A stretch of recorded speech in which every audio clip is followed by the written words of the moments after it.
Should we get started, do you think? Yeah, okay, for sure. Welcome to Seb's Classical Education Books, our first Facebook Live video. My name is Adrienne. I am the homeschool mama of 7 children. 3 of them have graduated, 1 of them is married, and I'm here with Hester. She started selling books to some friends 6 years ago and now runs a curriculum and bookstore. And Hester thought it would be a good idea to go on here and talk to you about the curriculum that we carry. When she asked if I was interested, I kind of thought maybe I would just be the behind the screens tech person, but she talked me into sitting here in front of you all. And so welcome, we're glad you guys are here. Thank you, Adrienne. Yeah, I was missing conventions. It's been a while, and slowly but surely they're starting to pop up here and there. But I thought, we could talk about curriculum live here and just see how that goes. So I'm excited to do this with you, and we'll go through. Today we'll talk about grammar, but we can really talk about anything you want to talk about. So ask us questions about the program, grammar generally. If you have questions about, I don't know, nature study, we could try switch gears. Yeah. Okay. So I find grammar a fascinating idea because language is not something you find in nature. There's creation and there's humans in the image of God, and the one thing we have that is very indicative of the image of God is the word. We can speak the word. We can use words, and we know that this is a very intimate part of our image of God because God calls Jesus the Word, and Jesus is the Word made flesh. He is the Word incarnate. So this idea of grammar as image of God and how we need to learn how to use it so that we can communicate well, for the same reason why God used it, so that we can create using words. This is unique to us as human beings. So I think grammar is one of the first things we should be looking at for education because it's one of the most unique things. The ancients actually believed that speaking was a very intimate thing to do. It was one of the most intimate things you could do because you had to be in the presence of the other in order to hear what they were thinking, what they were contemplating. So much so that Socrates didn't believe anything should be written down. So it's a bit ironic that Plato went and wrote down everything he said, thankfully. But the other thing we'll notice is civilizations also develop around language. We can, as they get bigger, they create languages to be able to communicate with each other. And the one thing that can break up a civilization is language. And we see this in the Tower of Babel story, when the people were trying to build this amazing architectural structure to get to God, and God kind of chuckles and he looks down and he just frustrates their language, and then just like that, it's over, it's done, right? Yeah. We literally cannot do anything unless we can communicate, right? Using language. So so these are some of the big ideas around why I think grammar is important. Some of the reasons why we should take grammar seriously, because I think you hear in circles where they'll be like, oh, do I even need to learn grammar? Or grammar is actually leaving some of the public schools. People it's just getting pushed to the side as something that's kind of unnecessary. I think that is denying the image of God in us, that is the Word made flesh, that is Jesus, that is the gospel. So, not to get too serious. Yeah. Lofty. Too lofty. Okay, so these are some of the reasons why I think we should teach grammar. Teach grammar. I think that it is, you can't really separate one thing from the others. We need grammar in order to be able to write well, in order to be able to read properly, in order to be able to communicate. I think it's it's like Lego. If you're going to build something with Lego, you need to know what your pieces are. You can't just smack it all together and see what happens, right? If you want to build something beautiful, something sound, something that's going to last for a while, you need to know the pieces. That's what grammar is. It's like the pieces of Lego, and it's fun. I I think people think it's boring. I think they think it's Right. boring. I really do. And then heaven forbid our children are ever bored Yes. with anything. Yes, Yeah. exactly. And there's an element to it. Like a lot of grammar, you have to just memorize it. Like parts of speech, you got to memorize that. You're not going to just know that, and that can lead to a little bit of boredom. But it also can lead to teaching grit. You know, Yes. it's like you just have to do it. And anything that's worth doing is going to have a little bit of pushback. You're going to have to. You need to teach grit, and grammar can do that in the memorization. In learning the memorization, but I think once you get good at it too, once you learn these pieces and how to put it together, the fun is like building a puzzle, right? What are the pieces that go on the edges, and what are the corners, and grouping these are the colors, and then you build this beautiful picture. You built it, or it's like a Sudoku puzzle, right? I love Sudoku, and it's I do it for fun, but it's mathematics, Right. and it's logic, right? Yeah. Process of deduction. And so, and grammar is something like that too. So if we can put our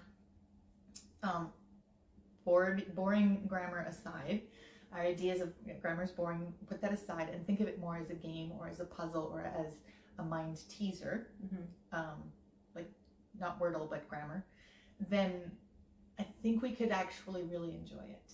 Right. And I'm hoping that after we've gone through a couple of these two programs, people will give it a try and come at it with an attitude of, this is actually fun. And a lot of things are like that, right? Like I think of my daughter, well, a lot of my children who play music, you have to sort of persevere through some of those things that are boring and hard to do and tedious. Yeah. And then at the end, you get this really beautiful thing that you're able to play. It's true. It's true. I call it getting stuck in the muck with my kids, because almost everything you start is exciting and wonderful and new. Right. And as soon as you get to know the surface level of it and it gets a little bit hard, then we call it we're stuck in the muck. Right. Because in order to keep going, you just gotta get through it. And then when you get to the other side, all of a sudden it makes sense why you did what you did. Yeah. So that's grammar. That is grammar. Yes. Okay. So you have a couple of programs here that you're going to go over. Yeah. Michael Clay Thompson is the first one. Yeah. And if anybody has any questions that you specifically want to know about either one of these programs, Michael Clay Thompson or Wellordered Language, you can let me know and I can read them off and we can answer those for you. But to start with, you're just going to give us a general overview. And this is our first time doing this, so you can also let me know in the chat here if we're doing something wrong. Yeah. Because we're just learning how to do this, and maybe they can't hear us. Yeah, if you couldn't hear us, you should let me know. I think that's a good idea. If you can hear us, great. Yes. Okay. Michael Clay Thompson. This is it's a full language arts program. Michael Clay Thompson has written like the full thing. So he has writing and poetry and vocabulary. He even has a program on grammar because he believes that etymology is essential in understanding how to use language. And I was reading in a book the other day, an academic book. She was saying one of the rules of being an academic is never use a word that you can't properly define. Right? Okay. We're back. Sorry, we've been having technical difficulties. Yeah, I think it's the internet. I don't think it's us. No, I think we lost internet. Yeah. It's probably a good idea to make sure you have internet before you do a live event, right? Yes. Yeah. Off. Are we good? Yeah, I think so. Okay. Okay. So with Michael Clay Thompson, this is actually a full language arts program, and it spans 7 levels. Starts at about grade 3. You can go higher to grade 4 or 5, but it would probably not start earlier than grade 3. Having said that, there are these preliminary books, and these are what we call the Poodle Books. I only have 2 of them here, but there are a total of 3. The first one is Poodle Knows What. This one introduces a student to the parts of speech. Then Poodle and the Blue Mountain Monster talks about how to construct a sentence using those parts of speech. And the third book, the one I don't have, is called Poodle Knows Poetry. And it helps a student use their imagination with poetry, playing with words, and being creative with language. So these ones, I would consider them definitely preliminaries, in the sense I would use them for like K to 2. They can be definitely used with grade 3 or higher, but they're fun. There's story. It's just a story reading through the adventures of Poodle the chicken and What the dog, and then it explains these parts of speech as you go through. I've read them with my kids. They're funny, they're playful, they're imaginative, and the children do end up learning quite a lot, because the concepts presented in what is a part of speech is so creative that they just remember it, they just know. And I think it's actually a brilliant way to teach young children. So that's the preliminary. How are we doing? Are we still live? We are. Awesome. I think some people gave up on us, I think, but that's okay. I don't blame them. Yeah. Okay. So I'm gonna just keep going. Okay. Yeah? Yeah, because I think we can put it out as recording anyway, right? Yeah. So once you get started, then the first level, we'll start with what they call Grammar Island, and then it will move into Grammar Town, and then Grammar Voyage. And the idea is that we're learning basic concepts, but then every time, every higher level, they're going to be asked to do more practice, and the concepts will be explained in more detail. Michael Clay Thompson believes that grammar is extremely simple, and he has kind of broken it down to these four different categories. So there's parts of speech, parts of the sentence, phrases, and clauses. Every level will present these four categories of grammar starting, of course, at an elementary way, going to more difficult, and but the student will learn a full picture of grammar with every level. Again, the student books are very playful. There are stories in them, and as you learn the grammar terms, they become color-coded, so the sentences will literally jump off the page at the student, and they'll see, as the sentences are constructed, they'll see the analysis right within the coloring. So that's quite helpful. This is meant to be read with the student, and then the instructor's manual has little boxes along the sides on the sides of the pages, helping to point out that this is something to talk about, or this is something to have a discussion.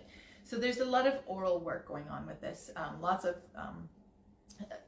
I think it would be actually an excellent program to put in your morning basket. There's also a practice book that goes with every single level, and it's quite simply just a sentence that they're going to be analyzing using the new information that they've been given. So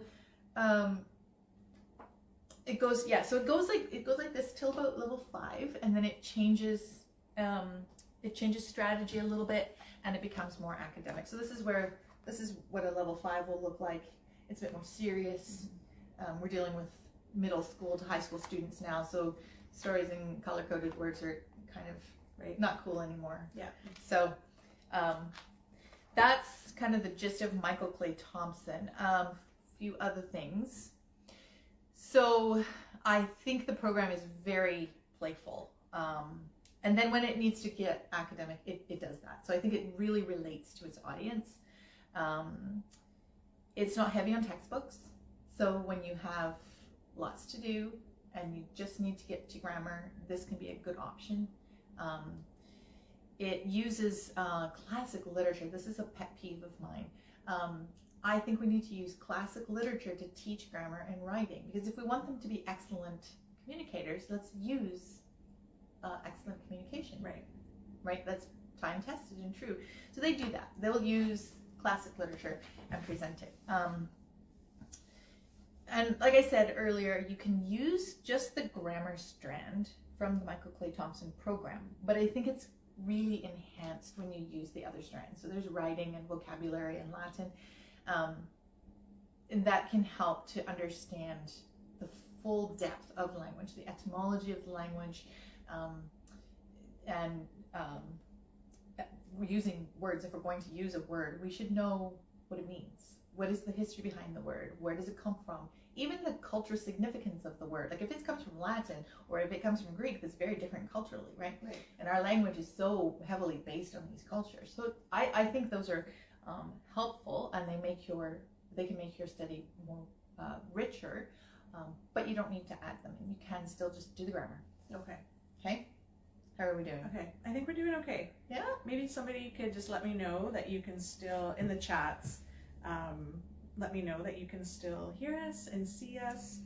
And if you have any questions, please let us know. We've got a few people watching us, so that's good. Maybe they'll come back. Maybe they'll come back. Okay. Well, for a first try, it's not so bad. I know. We knew there were going to be hiccups. We knew. I know. As a perfectionist, I don't like the hiccups, but I'm learning to roll with it. I think that's like how we've come to where we are. Like we're homeschool moms. Yes, so we kind of learn on the fly. We do. Yeah. That's how we do it, right? Yeah, we make some mistakes. Do better with the next kid. Yeah. Oh, yeah, sure. Okay, well, you know what? With that, I'm just going to go talk about another grammar program. Okay, sounds good. The second program that I want to talk about today is called the Wellordered Language. This one is from Classical Academic Press, and they are coming out with just delightful curriculum. And like Michael Clay Thompson, this is a grammar stream that can be done alone. You can teach just this grammar course. There are 4 levels. And again, we can talk about this a little bit later, but this one also recommends that we're starting at 3rd grade. So we don't really do much. Neither of these programs do a whole lot with anything before grade 3. And so what would you say to a parent whose grade 3 student isn't reading yet? That you have to recognize that we will often say this program starts at this level, okay? But we don't ever say it ends at this level. Right. In fact, I worked for a book publisher a while ago, and he would always put on the back of his books for ages like 8 to 100, or for age 14 to 100, and he would always put the kind of the entry age, or where you would recommend to start, and put 100 in there, because his whole point was there's never really a time when you can't start. Like you could start reading. You could start reading at 100 if you wanted to. You could start doing these grammar programs at age 50. You could do them at age 40. Right. So when I say starting at grade 3, if you have a child who isn't reading by grade 3, don't feel intimidated. As in, I'm saying your 3rd grade has to do this program. So it is perfectly acceptable to start in grade 4 or grade 5. Yes. To get that solid reading fluency intact before you move on to Yeah. And it's actually a philosophy of mine that we use grades, or we say levels, but it's not so much because we think at that age or at that time this child should be doing this thing. Right. It's more of a way for us to measure one curriculum against another, right? So if I'm saying this is grade 3 and the next level, or I pick up a writing program and I say, oh, that writing program is for grade 5, you would know maybe don't do them together. Okay? They're 2 different levels. It's not going to coordinate. But if I'm saying this is grade 3 and this is grade 3, and you have a 6th grader who is, or a child who's like 14, 15, and has never done any formal writing or anything like that, you would use the grades then as an indicator of where to start. Yeah. Okay. But not as a judge for where your child is at. Or where they should be. Or where they feel should be. like you're behind. Or There's no such thing as behind. 100%. Yeah. There's just no such thing. Every I child agree. is going to get where they're going to get when they need to. Yeah. Okay. So about grade 3-ish. So if I would they say were reading well, then you want to start thinking about grammar. At grade 3, we want to start thinking about it. Yeah. But even the publisher has recommendations for these that say a range of grades 3 to 5.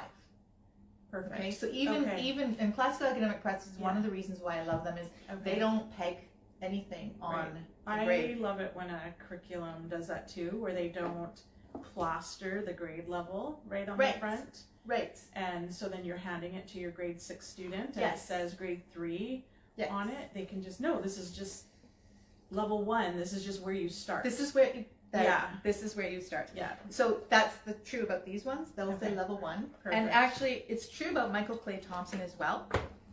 So you would start with Grammar Island, but Right. there is absolutely nothing on or in this text I love that. that would make a student feel dumb Yeah. because they're starting at level or at grade 3. Yeah. There is no such thing. Perfect. Okay, so both of these programs, that's an excellent, beautiful question. Both of these programs are very much like start when you can. Perfect. Okay, so so Sorry, I sidetracked you told yeah, I'm gone. It's gone. So what this one? Okay, so it has 4 levels, and the interesting thing about this program is they split each year into 2 parts. Mm. So you'll see level A, level 1B, and then we have level 1A. Okay. And the student text is also very manageable. There's Okay. really not a lot of heft to it, Yeah. so you don't feel too intimidated.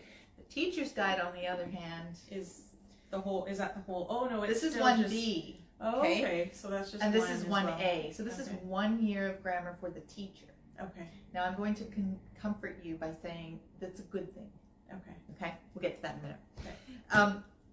It starts with at the beginning of every text talks about what we're going to study, and I think so. We got cut out, and I can't remember. Maybe we talked about this, or maybe we didn't. So forgive me if I'm repeating myself. This program has a very slow process. There are 8 lessons per semester, so 16 lessons per year. Okay. And the idea is you present your lesson to the student, and they actually will work on the practice for that lesson for 2 weeks. Okay.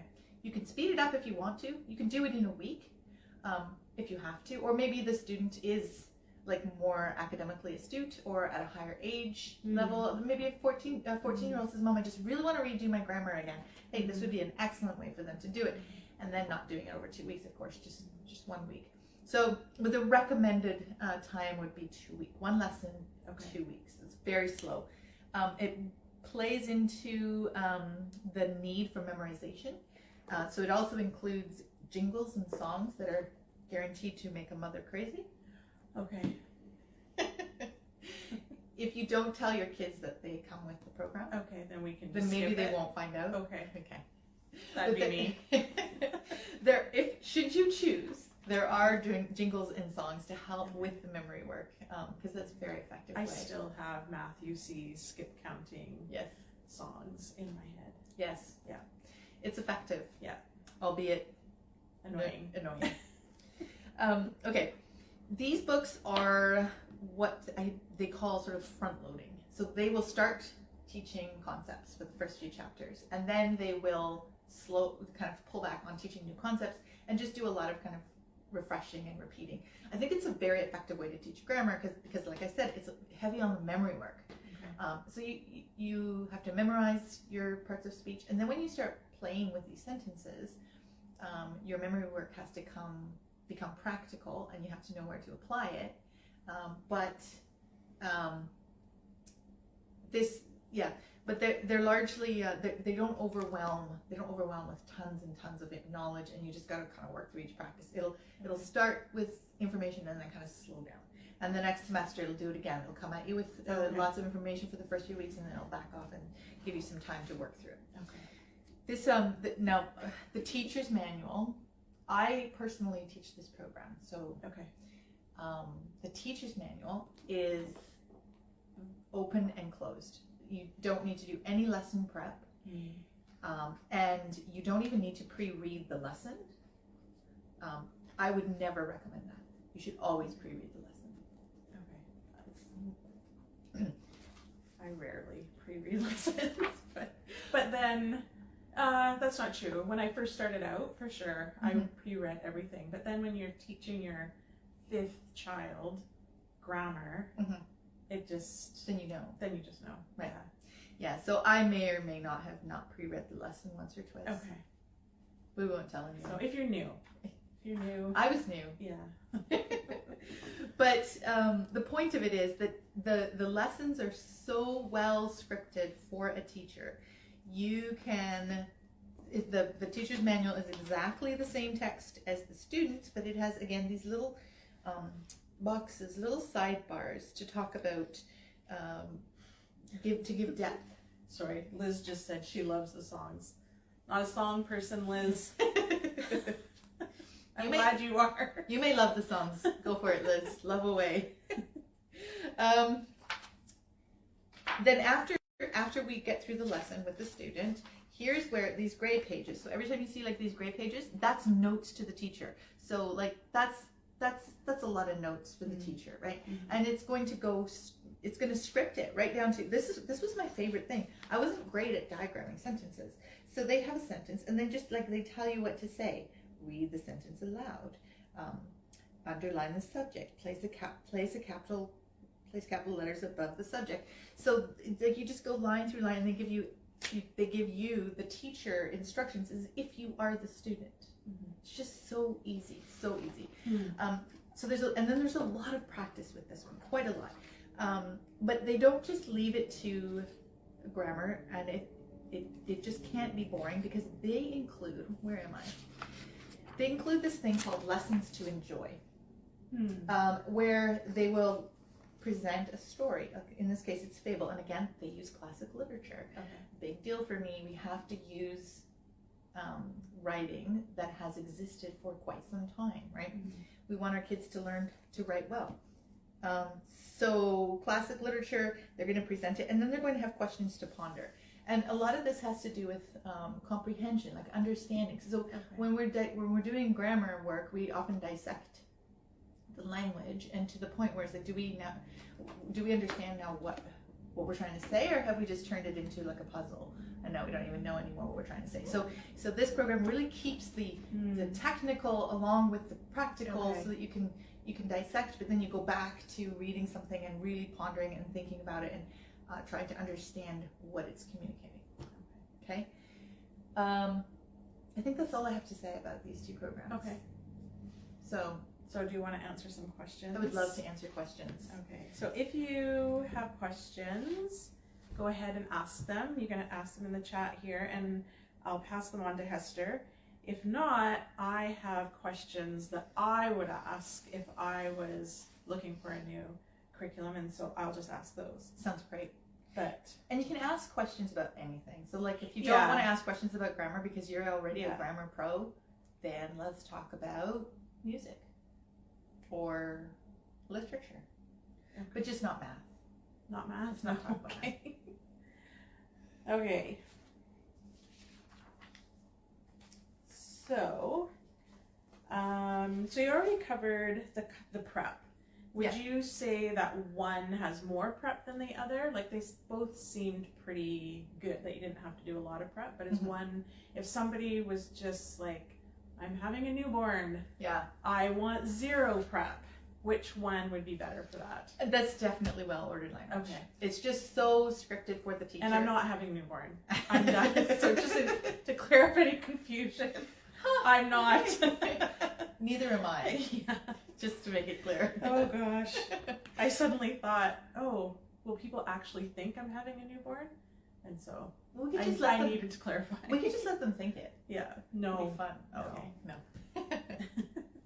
So if you're having a newborn, or maybe you're just tired. Yeah. You've been teaching for a while and you need a breath of fresh air in your homeschooling life, and you just don't have that lovely brand new homeschool mom energy. It's like, that's just the most beautiful thing. The most beautiful thing. I would say something like Wellordered Language can really do that for you, because it has all the beauty of literature. It has all the scripts for teaching. Michael Clay Thompson is not that hard. It's not too shabby either when it comes to prep work. But it does take a little bit more time for the parent or the teacher to kind of look at the books and look at what you've read, and then look at the practice book and go, okay, how do I translate from here to here? Okay. So we have a question. Somebody, I don't know if people want me to say their names or not. My son is currently doing all about reading and spelling. Which one would follow the best? All about reading and spelling. For grammar, I would say That's a really good question. It's a very good question because those two programs are so top notch. Yeah. But they don't address like either grammar or writing composition. Right. Right. I think a good answer is it's a little bit up to your style of teaching, and it's a little bit up to your student. So the difference between these two programs and why I've chosen them particularly is because one is very creative and very expressive and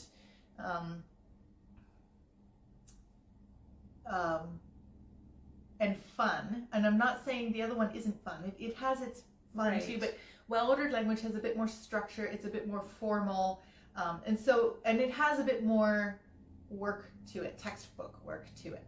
So I would say, like, if your child does really well, if you're doing all about reading and spelling, and your child does really well with the workbook, and they were thriving with and they're thriving with that kind of thing, the structure might be something they want to continue on with. Yes, I would go with Wellordered Language, and I would go with their writing program that goes with it, the writing and rhetoric program. So if you've got Wellordered Language and writing and rhetoric, those are solid programs. But if you find that you're doing the all about programs and you're having to maybe skip a little bit or just cut some out because you just don't need that much, then I would say Michael Clay Thompson would be more your style. Okay, good. Oh, I like that question. Let's see, who's next here? Okay. One thing that I'm struggling with the Michael Clay Thompson is it's that it's not scripted. Yeah, I love the Poodle Books and the Island. Yeah, so she's curious about that. Like, she's struggling. I would struggle too, not having it scripted. I really like having knowing exactly what to say, and so. And it's actually, that's when I was like perusing through reviews and comments around the globe about both these programs. One thing that I did come across more frequently is people would say Michael Clay Thompson feels at a certain point a little bit loosey-goosey. Okay. And I can see how that would be, particularly when you get to level 5, because you're dealing with 12-year-olds, 13-year-olds at that level, and they need to have a little bit more meat. Now, you said the structure kind of picks up. Yeah. Is it something that maybe a mom could just persevere with until you get to that level, and then there's more structure and more, or if you're finding it hard because you don't know grammar that well yourself, is it like, when is it time, like maybe it's time to jump ship and go with something else, something that's more scripted and It's the reason why I've chosen to review both these programs, because they both really have two different approaches. I think that if you've done Michael Clay Thompson and you're just not feeling if you're feeling like you're filling in too much the gaps, like too much. So we're talking about grammar, so please don't judge me. Because it's going. I know you can speak. Yeah, I can sometimes. I was saying, if you find that you have to fill too many of the gaps yourself, and it's making you tired and confused and frustrated, it might be time to jump ship. But keep in mind that is it because you're just tired and you just don't feel like it? You can do it just fine and you're liking it. It's just that you don't feel like it. Because I hesitate to recommend jumping ship in that case, because if it's working, don't stop. Okay? Maybe take a break so you can have a breather. Put it away for a little bit and then just don't worry about it. It's like we don't have to be doing grammar every single day. So take a break. But if it's just really not working, then maybe move towards something more scripted. Right. How does Well-Ordered Language compare to first language lessons? And that's what we've used for years now. Yeah. And it's very scripted, and I love that about it. Yeah. I find first language lessons has a lot of kind of, that's more of like an oral program too, right? There's lots of questions and answers. It's very scripted, but I don't think it has as much practice as that's true. Well-Ordered Language. Yeah. Right? Well-Ordered Language excels in diagramming and having the students write Mhm. and write and Mhm. write, and practice. Okay. I that would be true for each lesson. I mean, I do find you bump into the same concepts yes again yes and again and again. And so I guess the practice comes in that way, but you're right. There's not a lot of practice. Like when you're in a lesson, it's not a ton of practice. Yeah. I'm kind of a fan of practice when it comes to grammar. And it's not that you need to have a new concept constantly. Like I like the idea of a new concept and then taking 2 weeks of practice with that concept, right? Right. Okay. And I find so I've actually done the next level. Like so, there's first language lessons, and then she has the grammar for the well-trained mind. So the next level, okay. And I've done that one too with Josiah. Yeah, and I think for both of them, I think they're not quite as they're not laid out quite as neatly as Well-Ordered Language. I think they sometimes Susan Weisbauer will introduce a grammar concept where I'm feeling like, where does that fit in? Like, how are we? Okay. Why are we talking about that now? Okay. Whereas I've found Well-Ordered Language to be very, very like, we're going to talk about types of sentences, and then we're going to talk about parts of speech, and then we're going to talk about each of the parts of speech, and then we're going to move on and we're going to talk about subjects and predicates.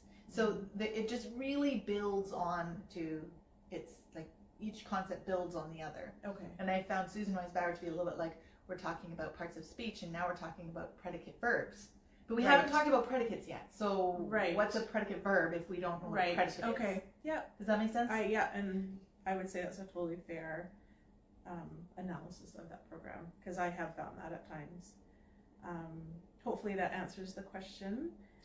This is my very lengthy answer. Yeah. I'm not short. I'm not short-winded. I'm long-winded. We have somebody heading off to go and milk the cow, so they're gonna. Oh, I would love to go join you. It's my that's favorite so thing. Okay, so a mom that really wanted it to lean more towards fun and creative and not so structured, then the Michael Clay Thompson is the one that you would. The Michael Clay Thompson. Yeah. And definitely start with the Poodle Books. Like the Poodle Books are just funny. Okay. You know, and I would say like you could even do a combination of start with the Poodle Books and then move into Well-Ordered Language if you need more structure. Oh, okay. Right? And it's not like the Well-Ordered Language isn't structured. In fact, they use stories at the beginning of every concept. And interestingly enough, a lot of their stories relate a grammar concept to something in nature. Okay. Okay, so like a transitive verb is like a bridge. A transitive verb is like helping you cross a stream. It gets you across from one shore to the other shore. Okay, so I like that they integrate language with communicating what we see in nature, because like I said in the beginning, language isn't actually something that's found in nature. It's something specific to human beings.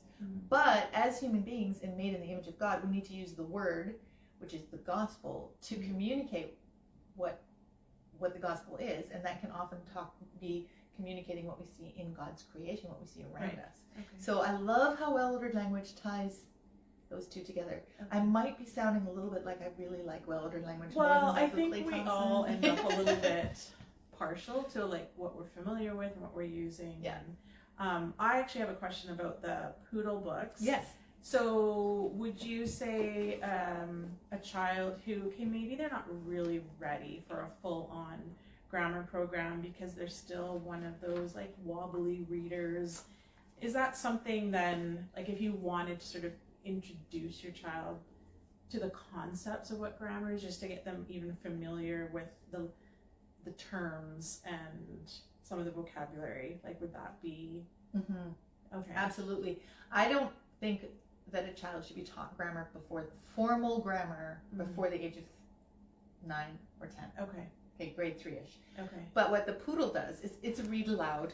Okay. I don't know if it's meant to be a read aloud. I think it is a read aloud. I wouldn't use it otherwise. Yeah. Other than a read aloud. So those picture books that we have, one picture book is on verbs and prepositions. Yes. Like I really like using those as just a way to introduce the idea that words have jobs. Yes.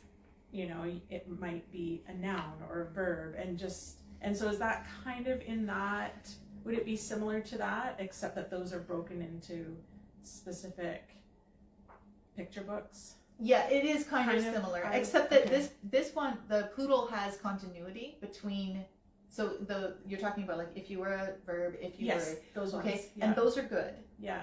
But this one has two characters. Okay. So there's continuity between one concept. So these two characters, Poodle and What, go through the concept of a noun, and then Poodle and What move on to go through the concept of a verb. And so there's kind of a continuity, and you kind of relate to these characters. And you're, again, it's the idea of when you use story and you can relate to the character, you kind of pull a child's moral imagination along because they identify with that character, right? So that's where I like that this program will kind of keep the chicken and the dog together. And the chicken is very competent, and he's kind of the teacher, and the dog is sort of, his name is What, because that's what he's like. What? Oh, okay. Right? That's and fun, so I like, because you have those children, right? That's kind of the two kinds of children that you have in your home. There's the children who are just like really, they want to know it, they're competent, and then you have the children who are always going around going what. So they can really identify with the characters. So I really love programs that have that real structure to them, and you can tell it's just step by step by step. But I am really intrigued by the Poodle Knows What, because just as a fun way to introduce the idea, you know, to my one that struggles with reading, not because he can't read, because he just doesn't really like, he loves to be read too, right? But he doesn't like the effort, I think, really is what it is. I think when you're, like, as adults, we don't remember that when you're learning to read, you're decoding. Yes. Right? Yeah. Everything you read is a decode. Yeah. Like, imagine, like, if you and I had to pick up Greek, and we had to read Greek, but we have to first figure out the sounds of the letters and remember those sounds. Like, that takes so much energy, right? Yeah. And so I have so much grace for poor children who are learning how to read and just struggling with that concept of decoding all these letters. It's a lot of work. It's a lot of work. Yeah. And if they're listening to audiobooks and audio stories, and if they're immersed in literature all around them, language all around them, it'll come. Yeah. Thank you. I'm sold on Wellordered Language. Well, I'm half good. www.classicaleducationbooks.ca. Okay, I just want to speak to price as well. Good idea. Yes, that's on my list. What's the difference in price? In cost. Okay. The Wellordered Language is very, very inexpensive when it comes to curriculum. Okay. It's about $30. I'm giving you a range. Okay. Don't quote me on this. Okay. Can I do that? Yeah, I can. Okay, a range. It's about $30 for a teacher's guide, which is not consumable. Okay. Right? So you just buy one for however many students. If you've got a co-op, or you've got school, or you've got 12 kids, whatever it may be, you just buy one teacher's guide. And then the student text is about $27 or $28. Okay. Okay. That's for a half semester. So you're looking at about $50 for the student book for the full semester. Got it. That's not that much at all. The Michael Clay Thompson is a little bit more expensive. The Poodle Books come in at about $50. But again, but they're not consumable. Okay. But they're not consumable, right? They're not consumable. And also, if you think about it in terms of books, so you mentioned those. If you were a constant books, right? Those books are about $10, $11 each. Yeah. So we've got 1, 2, 3, 4, 5, 6, 7, 8 chapters in here. That's $80 in individual picture books. You're right. Good right? Point. Yeah. So $60 sounds like a lot, but if you were to buy 8 picture books at $10 a piece, $60 is actually not so bad. No, so I think you're right. You have to look at that. The Michael Clay Thompson packages, you can get a full language arts package for a grade, and that's actually a really good price. At about $300 or $400, and then you get teachers and student guides, you get practice books, and you get all the 5 strands. There's 5 subjects, so that's actually a pretty good price. But you can also buy them individually. They're about $40 or $50. So Michael Clay Thompson, it runs a little bit on the higher end for price. Okay. But again, it's not consumable except for the practice books. Okay. So it holds that its makes value a to difference. you know. Yeah, definitely.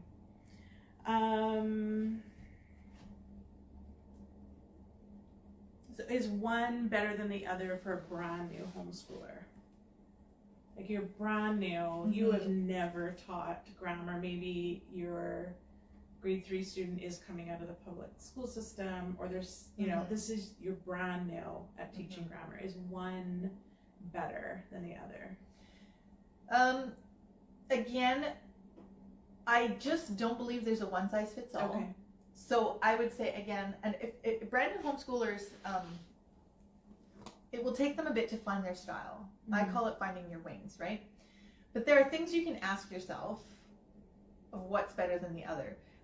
What kind of a family are you? Or do you like get up in the morning on time, eat breakfast, put your clothes on, and then move into school? You're Wellordered Language. Do you sleep in? Are your socks matching?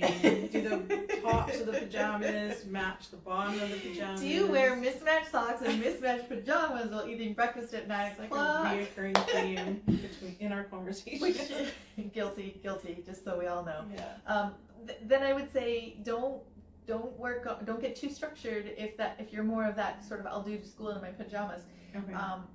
Because you have to give yourself grace to ease into it, and that's like especially for brand new homeschooling parents. Give yourself grace. Pick something and try it. You will find your wings. It'll take 2 or 3 years. You will find your wings.